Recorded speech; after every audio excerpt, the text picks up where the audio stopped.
or you feel the other person is hurt. Now, of course, if you've hurt them, you need to probably actively make some effort to reconcile that.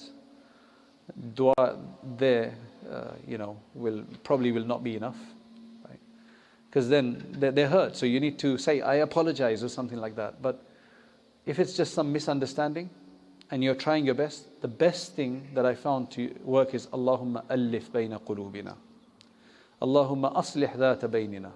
And mashallah, Allah Ta'ala makes it easy for the hearts to mend again. Which means, oh Allah, reconcile between our hearts and reform whatever's between us. Beautiful dua.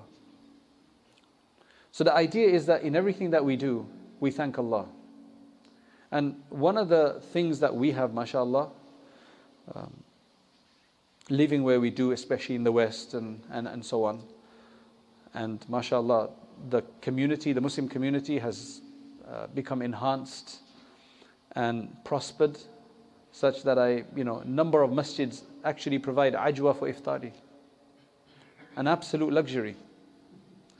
I mean, if that's a measure of prosperity, I mean, what else is going to be a measure of prosperity? I mean, that's a date that costs twice or thrice more than thrice more than the cheapest date. And it'd been simple. I mean, why is the masjid obliged, or the individuals who, mashallah, contribute obliged to give ajwa? I've seen at least 3 masjids, I think, that give ajwa, right? Last year at least.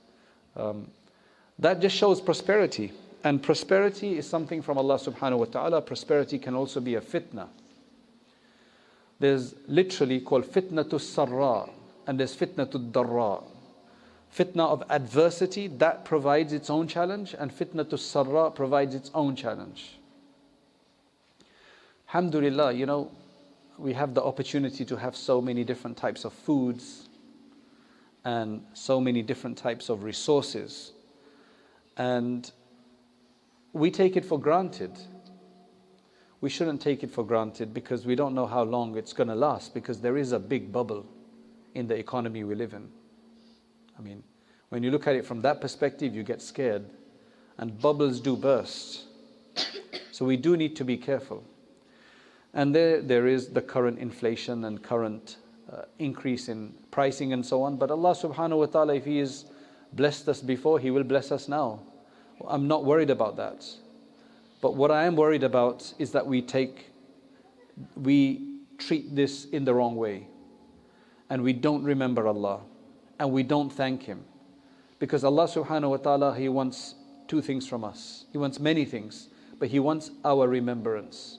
That we don't forget who He is, because ultimately He is the creator and the giver, the nourisher and sustainer of everything. That is what's most important. So when we eat and you see different foods, all you have to do is Alhamdulillah. Like genuinely tell your children, make shukr. Alhamdulillah, Allah gives us so much. It's simple. And once you get into the habit of remembering Allah subhanahu wa ta'ala, it'll become easier. It'll become easier to do that. Allah subhanahu wa ta'ala, because He created us for the purpose of His remembrance, that's what He wants from us. So then He's established all of these different worships.